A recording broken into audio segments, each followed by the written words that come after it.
Welcome back, sir. All systems for gaming will be prepared in a few minutes.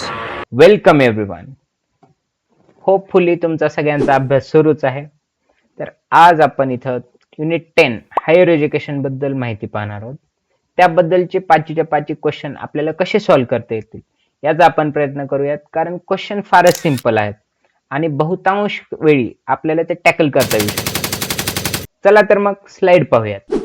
खूप वर्षापासून set paper काढणाऱ्यांसाठी आयोग हा hot topic ठरला आहे. तर आपल्याला ह्या वर्षी सुद्धा काही आयोग आणि त्याचे की पॉइंट्स लक्षात ठेवणं गरजेचं आहे. चला मग पाहूयात की कोणते कोणते महत्वाचे कमिशन्स आहेत ज्या की एज्युकेशन मध्ये इम्पॉर्टंट आहे. पहिला आयोग आहे राधाकृष्ण आयोग, म्हणजेच राधाकृष्ण कमिशन. 1948 मध्ये म्हणजे स्वातंत्र्यानंतर काहीच काळानंतर ही आली आणि यालाच युनिव्हर्सिटी एज्युकेशन कमिशन असंही दुसरं नाव आहे. तर यामध्ये कोणते कोणते पॉइंट्स आपल्याला एक्झाम पॉइंट ऑफ व्ह्यू महत्वाचे आहेत ते पाहूयात. राधाकृष्ण कमिशननं रुरल एरियामध्ये एज्युकेशन कसं पोहोचवायचं यावर फोकस केला. युजीसीचा त्यांनी फक्त प्रस्ताव मांडला आणि हायर एज्युकेशनवर कोणते कोणते पॉइंट्स इन्क्लूड करायचे याचा त्यांनी विचार केला. राधाकृष्ण आयोगामध्ये हे 3-4 पॉइंट तुम्ही लक्षात ठेवा. एकतर ते केव्हा आलं, त्यावर कोणत्या कोणत्या गोष्टीचा फोकस झाला आणि हायर एज्युकेशन बाबत त्यांनी केलेले सजेशन्स हे लक्षात ठेवा. त्यानंतर पुढचा आयोग आहे मुदलियार आयोग. 1952 मध्ये हे आले आणि याचंच दुसरं नाव म्हणजे सेकंडरी एज्युकेशन कमिशन हे आहे. यामध्ये आता नावाप्रमाणेच यावर सेकंडरी एज्युकेशनवर फोकस केला गेला. ग्रेडिंग सिस्टम जे आपण पाहतो ना की ए ग्रेड बी ग्रेड, ती ह्याच पॉलिसी थ्रू आली आणि व्होकेशनल ट्रेनिंग इन्क्लूड झाली. व्होकेशनल ट्रेनिंग म्हणजे सुट्ट्यामध्ये जे लोक कोर्स कंप्लीट करू शकतात असे कोर्स अवेलेबल करण्यात आले. पुढे काही काळानंतर कोठारी कमिशन आली, जी की अत्यंत महत्वाची आहे. एव्हरी एक्झाम मध्ये कोठारी कमिशन ही फोकस केली जाते.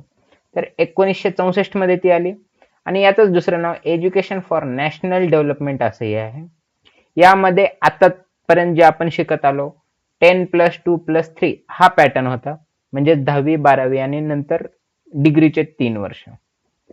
तर यामध्ये फ्री आणि कंपल्सरी एज्युकेशनवर फोकस केला गेला, म्हणजेच फुकट आणि सक्तीचं शिक्षण कसं देता येईल यावर फोकस केला गेला आणि 3 लँग्वेज फॉर्म्युला इथं वापरला गेला. म्हणजेच कोणतं, इंग्लिश, हिंदी आणि रिजनल लँग्वेज म्हणजेच लोकल लँग्वेज. लोकल लँग्वेजचा इथं विचार करण्यात आला आणि त्यांना प्रोत्साहन मिळावं म्हणून 3 लँग्वेज फॉर्म्युला इथं इंट्रोड्यूस केला गेला. कोठारी कमिशन बाबतीत आणखीन जे काही पॉईंट तुम्हाला मिळतील ते नक्की तुम्ही नोट डाऊन करून ठेवा, जे की नक्कीच तुम्हाला फायदेमंद राहतील. कोठारी एज्युकेशन नंतर जर कोणत्या एज्युकेशन कमिशनची दखल घ्यायची असेल तर ती आलेली खूप वर्षानंतरची, म्हणजेच 1986 ची नॅशनल पॉलिसी ऑन एज्युकेशन ही आहे. ह्या एज्युकेशन पॉलिसीमध्ये ओपन युनिव्हर्सिटीची कॉन्सेप्ट आली, म्हणजेच ज्या आपण मुक्त विद्यापीठ म्हणतो, जिथे की आपण ऍडमिशन टाकून निवांत आपण कुठेतरी जॉब करत बसतो, ती सोय तिथे करण्यात आली. त्यानंतर नवोदय विद्यालय, जे टॅलेंटेड आणि गरीब विद्यार्थी आहेत त्यासाठी नवोदय विद्यालयांची स्थापना करण्यात आली, जिथे की क्वालिटी एज्युकेशन देण्याचा थोडासा प्रयत्न केला जातो. आणि त्यानंतर डिस्टन्स एज्युकेशन म्हणजे दूरस्थ एज्युकेशन, म्हणजे तुम्ही दूर राहून सुद्धा शिकू शकता अशा प्रकारचं एज्युकेशन इथं देण्यात आलं. त्यावेळी तर ऑनलाईन सुद्धा काही गोष्टी नव्हत्या, पण तरी सुद्धा ही कॉन्सेप्ट तिथं इंट्रोड्यूस झाली. तर त्यानंतर आलेली पुढची पॉलिसी म्हणजे 2005 मध्ये आलेली national knowledge commission. National knowledge commission संदर्भात लक्षात ठेवायची एक गोष्ट म्हणजे सॅम पित्रोदा. ह्या माणसाला भरपूर वेळा एक्झाम मध्ये इम्पॉर्टन्स देण्यात आलेला आहे. इवन दो नेट आणि सेट मध्ये सुद्धा खूप वेळा हे विचारलेलं आहे. तर सॅम पित्रोदा हे नाव लक्षात ठेवा. नॅशनल नॉलेज कमिशन म्हणजेच NKC चा मेन होता तो, आणि त्यांनी रिवाइज करिक्युलम केला, म्हणजेच एखादा जो आपला सिलेबस आहे पूर्ण तो सिलेबस रिन्यू करण्यात आला सॅम पित्रोदाच्या अंडर. आणि रिसेंटलीच आलेली नवीन एज्युकेशन पॉलिसी म्हणजे 2020 ची एज्युकेशन पॉलिसी, जी की कृष्णस्वामी कस्तुरीरंगन यांच्या अंडर स्थापन झाली आणि यालाच न्यू एज्युकेशन पॉलिसी असेही नाव आहे. आणि यामध्ये त्यांनी नवीनच पॅटर्न काढला, तो म्हणजेच 5+3+3+4. ह्या नवीन एज्युकेशन पॉलिसी बद्दल बोलण्यासारखं फार काही नाहीये, कारण आय पर्सनली फील की ही एज्युकेशन पॉलिसी राबवण्यासाठी आवश्यक असणारी शिक्षकांची फौज आपल्याकडे नाहीये, म्हणजे शिक्षकांच्या वेळेवर भरत्या नाही झालेल्या किंवा भरती प्रक्रिया झाल्याही पण त्या फेअर इनफ नव्हत्या. आणि मला असं वाटतं की आजकाल मुलांना ड्रोन तयार कसे करायचे यापेक्षा ड्रोन फक्त तुम्ही कसे उडवायचे एवढंच प्रशिक्षण दिलं जातं. ह्या नवीन एज्युकेशन पॉलिसीमध्ये तुम्ही वेल्डिंग शिका, तुम्ही शिवणकाम शिका, अशा गोष्टी आहेत. रादर की मला असं वाटतं की हायर एज्युकेशन मध्ये तुम्ही कसे प्रवेश घेतला पाहिजे किंवा तुम्ही पीएचडी कशी केली पाहिजे याला प्रोत्साहन द्यायचं सोडून हे दुसऱ्याच गोष्टी शिकवतात. ह्या स्लाइड मध्ये आपण युनिव्हर्सिटीज बद्दल थोडीशी माहिती पाहणार आहोत. तर मोस्ट युनिव्हर्सिटीज कुठं आहेत आणि त्या किती आहेत हे आपल्याला पाहायचं आहे. स्टेट युनिव्हर्सिटीज ह्या युपी मध्ये जास्त आहेत, ज्यांची संख्या 32 आहे. नंतर सेंट्रल युनिव्हर्सिटीज ह्या दिल्लीमध्ये जास्त आहेत, ज्यांची संख्या 7 आहे.